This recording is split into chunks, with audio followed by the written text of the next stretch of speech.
My name is Thomas Weimbs. I'm a professor at the University of California in Santa Barbara and also the Chief Scientific Officer of Santa Barbara Nutrients. And it's a great pleasure to meet up with Dominic today. Dominic and I met recently, a couple of months ago, in Switzerland at a ketogenic metabolic health conference. So I didn't know really much or anything about Dominic, and so luckily he approached me and introduced himself, which was great, and we got to talk a lot about him and his wife Jackie, and both were there, and they're very lovely people. So Jackie has polycystic kidney disease, and Dominic is obviously the husband and a caregiver, and has a lot of experience now doing something about it or helping Jackie do something about it. And I thought we can chat a little bit about it. So welcome, Dominic. And maybe do you want to introduce your background a little bit, who you are, what you do, and so on? Thank you very much, Thomas, for the invitation and the opportunity to talk about this topic, which I think is very, very important. And also the more the people know about it, the better. My name is Dominic. I'm living here in Switzerland together with my wife. I have 2 kids. And as you said, with the PKD, she has the one that goes to the next generation. So our kids also have this disease, unfortunately, on one side. I am a nutritionist. I'm also a personal trainer in Switzerland and helping people with PKD diseases and, of course, also with other things then at the end. Excellent. Yeah, of course, you speak German. Usually I speak German, but, right now we're doing English. So, yeah, so maybe tell us a little bit about Jackie's journey. When was she diagnosed, and was it a surprise or was it expected? And how did you learn anything about polycystic kidney disease? So what was kind of like the beginning of the story? Yes. So actually, it was a routine examination in 2019. They checked a few things, and then they had the blood values, and they checked everything, and then they found something not really good there. They said, "Oh, we need more examinations," and then this ultrasound, I think it's called, that they made, and then they saw that the kidneys, they're a little bit too big and something is going on there. And then she was also an MRI, so they checked it really, really closely. And at the end, she was diagnosed with this ADPKD. She was sent then to the nephrologist. Then he explained her progression, was explained how it will be, the outlook, that one day there will be a dialysis or you need a transplantation and so on. And then that beginning in the first stage, she was prescribed to a blood pressure medication so that the blood pressure will go down. More or less, she was sent home with this information. Oh, yeah, okay. So so it was a surprise. So there was no family history of PKD? No, unfortunately, her mother died quite early. So she was a little bit more over 50, I think. And then when she died, I think they never checked that in the family. So we never found it out where it came from, actually. Yeah. Okay. Yeah, interesting. And that's usually happens in about 15% of the cases, right, where there's no family history or new mutation. Of course, every once in a while it pops up. Okay, interesting. So what was so you said the nephrologist checked everything out, prescribed blood pressure medication, and essentially sent Jackie on her way back home. And what was sort of the outlook? Did they say she should do anything about it? Any change in diet? Did they prepare her for what are things to come? I'm just very curious. More or less, like the standard answer was you cannot do anything about it. You just have to, if you have a very fast development of this disease or not, that's what they can check. There are some certain medications she also could take to slow the process. That was more as it.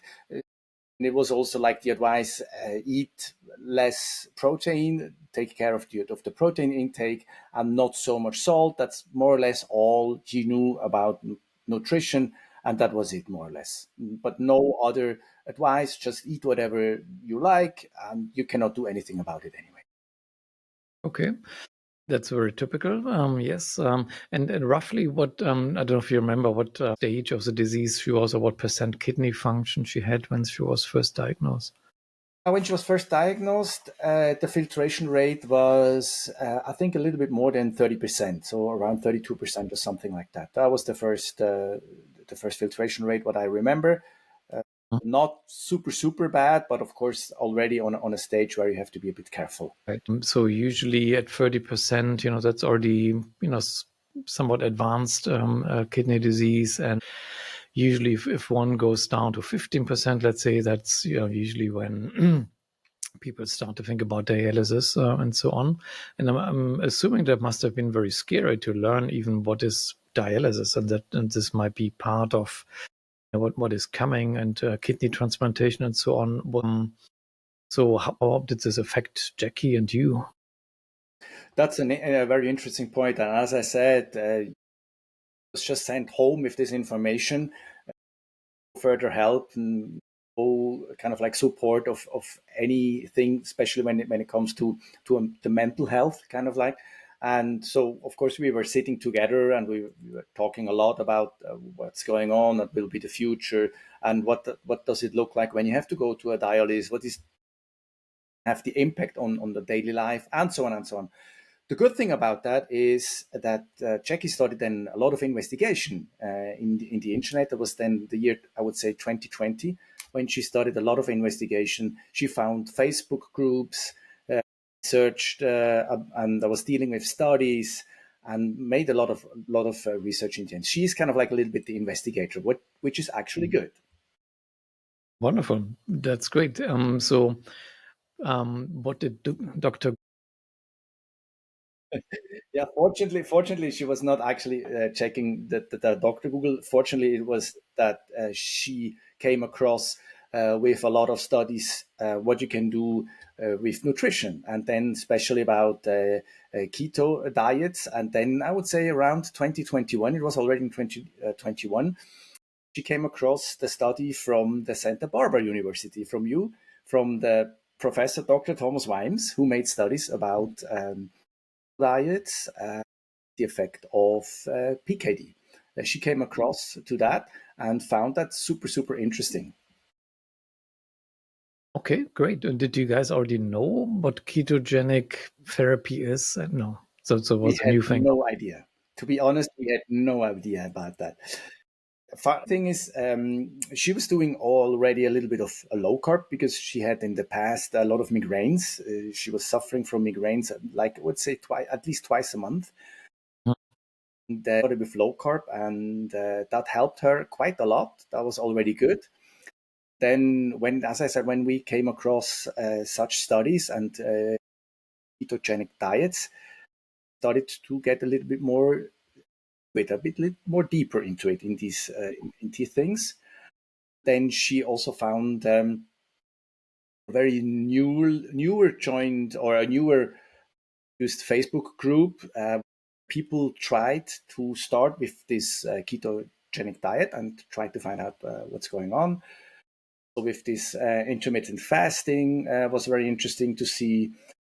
And then she said, well, what can I lose? There's nothing to lose, right? I just can try it out. If it's not going to help, it will happen. If it will help at least a bit, then even better, right? I was, of course, then also very interested. Of course, it's always better when you do it together, when you can support each other. And there where I came to the ketogenic diet as well, and which is a very good combination with sport. But I think that's another topic then. Okay, interesting. And that's because of your background as a trainer, nutritionist. So you already had your feelers out, and okay, excellent. And so Jackie had migraine problems, and they seemed to respond to a lower carb diet already. So she had some experience in that direction. That's very interesting. And I'm wondering, did you guys talk to her nephrologist to say, hey, there's some research out there on ketogenic therapy. What do you think about it? Or was there any reaction? The normal reaction, was also a bit tricky. Of course, she talked with the nephrologist about these topics, and he said, "Yeah, you cannot do anything with a diet. This will not change anything. It won't do anything to your body. It's just with a diet you cannot change such a disease. It's a chronic disease. You cannot do anything diets." So then she came up with a test, and the cholesterol, of course, was higher because she started already her diet, and the cholesterol went up. The reaction of the nephrologist was, yeah, you should eat, of course, less fat, especially less animal fat, and then it will be better, of course. But on the other hand, he said you cannot change anything with diets. So now they have to decide: can you change things? Because if you cannot change with diets, why can you change then your cholesterol level with a diet? So why it's not possible to do with another diet to intervene into something else? So that makes no sense. So in one case, they want to make you eat some special things, and on the other hand, it doesn't make any difference. It made completely no sense at the end. Oh, that's of course very typical. Most doctors don't really learn much about nutrition in medical school or afterwards. They tend to be very uncomfortable with it because it's not a prescribable drug. So that's, I hear this, all the time. So sounds like you were on your own, more or less, trying to do something and, doing your own research. How did you implement, the approach? How did you figure out what to eat, what not to eat, what to change, how to do the diet, lifestyle? Was this all internet, Facebook groups, or where did you get the information from? We got also contacts then to other people who also do ketogenic diets, and then also a doctor in Austria, and she offered also educations. Become a keto nutritionist, and that's exactly what I did then as well. And we had also interactions with these persons. In Austria, they are very, very well educated, and they explained a lot of things, how to get into that, what kind of products you can eat on a ketogenic diet. Sometimes it's not easy, especially of course with the higher fat consumption. You have to get used to that. It's sometimes because we are all that we should not eat that much fat, that it's not healthy for us, and which we learned now know much better that it is super healthy. Have to get a little bit into it, and of course in the beginning you do it like a little bit good and then maybe not so good, and the only thing you can do, you can start measuring everything. So you start to measure your ketones and the blood sugar from time to time, and then you get into it more and more and more. And great. Did something happen? I mean, good or bad to the health? That's a very, very interesting question, Thomas, because really my wife said would do that anyway. If it wouldn't help anything to her kidneys, if it would do anything to the kidneys, nothing, she would do it anyway.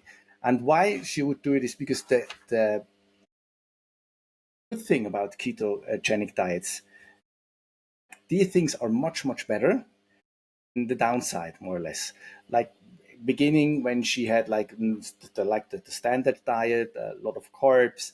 Sometimes you're tired, you have these cravings, and the blood sugar who goes up and down, and that completely stopped. When she started with the diet, or after a little while, of course, she has a stable weight, more energy, mental clarity, skin even. Such a huge advantage, as she said, I would do that anyway. But surprisingly, as well, penetration rate is still the same. It didn't go down, which was expected. I mean, it's now 3.5 or 4 years, and it's still the same. And the nephrologist, of course, didn't say anything about it. It's just, for him, it's okay, kind of like. And she has to go much less checks now. That's interesting. So she was able to stabilize the kidney disease progression over a period of, you said, like about 4 years or so? Wow, so that's amazing. So because usually, when someone reaches about 30% kidney disease, from there on it goes down usually very quickly. That's a typical trajectory. So that is actually unusual to remain stable for 4 years. So that's amazing. Wonderful. And the nephrologist just shrugs it off and says, "Oh, does he have any explanation for what's going on?" I think I just want to talk about that in too many details, kind of like say, well, it's great that it's very stable, which is like super okay for them. They don't want to see that this is a combination of what she takes as a supplement and the diet, that this is the cause of the stabilization. I think they don't want to agree too much on that. Otherwise, they would like to kind of schedule all their things at the end, right? And yeah, he stays like that. The really bad thing is that she doesn't have to go to so many checkups now anymore. I think now it's set up for once a year, and which is really great. And I think this is also something I would like to say. It's very, very important that like when you have to go like every month, or let's say even in a shorter time of period, you are always confronted with this disease, right? And that's something that is connected so much with the mental health. And this is so important. If you're always remember to, you're sick, you're a sick person, you have a disease, and you have to go to a hospital, you have to make the checkups, this can really impact your mental health a lot. And if you don't have to do that, if you are sure I'm on a good way, and what I'm doing, my diet, it will help body, and if you are confident about that, this is also a very, very great thing for your mental health. I'm super sure. Yeah, I totally agree. Right. And I'm assuming maybe the migraines also stayed away, or was there any effect she noticed? Migraines completely stayed away. Never had that anymore. It's just not a topic anymore. Doesn't have to talk about that anymore. Comes all the diet with the supplements. I think that helped her a lot. Yeah. As I said, she would do that anyway because the benefits of this diet and the benefits of this even lifestyle, I would like to call it, is so big that she would do it anyway. And once she said to me something that I keep in my mind is, well, my body is not only kidneys, right? So my body has a lot of other organs and a lot of other things. And she now even started with workouts. So she does some workouts with me together to strengthen her muscles. And she said, well, I'm a little bit more than just kidneys. Okay, my kidneys disease, but I have more to take care of. And if my kidneys are not functioning anymore, okay, that's a bad thing. But then I even take more care about all the other things, right? That So makes important. perfect sense. Great. You mentioned supplements. What has she been taking there? So since I think it was 2022, this KetoCitra coming to the market for available for Europe and also for Switzerland from the Santa Barbara Nutrients, and so she ordered that because as these ketones, when you take them as well, so you get a little bit deeper in ketosis, and which can also help then your kidneys. So now she takes the KetoCitra on a daily basis. Her meals. So it's always with her. Even when we are away for 2 or 3 days, she takes it always with her, and she takes it in the day, especially together with the meals. And for her, it's a perfect supplement. She also supplements some omega-3, also the vitamins D and K2, but just like as a little bit as an addition for health reasons. But the KetoCitra is like we can say that it's part of her life as well. Yeah. Good. Else, Excellent. filtration rate, as I said, is super stable. I think it was also a part of it. Wonderful. That's great to know that KetoCitra is doing good work in Switzerland. So is the diet lifestyle, is it more of an animal-based version of keto, or plant-based, or mix? Or how did you guys do this? In the beginning, we had a completely mix. Of course, in the beginning, when you start with keto, of course, you try out also a lot of things. And as I said, when you measure your ketones, you super easy find out what's kind of like destroying your ketosis or what's helping your ketosis. Because some people eat, let's say, more dairy products. Other ones that it will be completely destroyed their ketosis. So it's a little bit different from person to person. And so we tried a lot of things out in the beginning as well. At the end, it showed that the animal based with a bit more protein, a lot of fat, but also the kind of like the good fat, like it's also coming mostly from animal, helping her the most actually. It's still with a little bit of vegetables, and could be then from time to time a little bit of salad or so, but it's like I would say 75% is animal based. Okay, interesting. Yeah.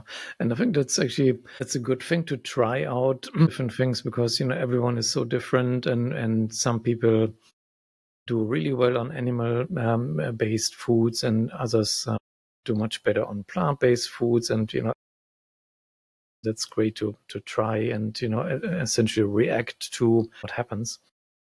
And I think it's important to track it. Yeah, you have to track it Right. for a certain time. You don't have to do that for the rest of your life, but for a certain time to track things and test what you test, you can then influence, and that's the best. Yeah. Good. Super. Yeah.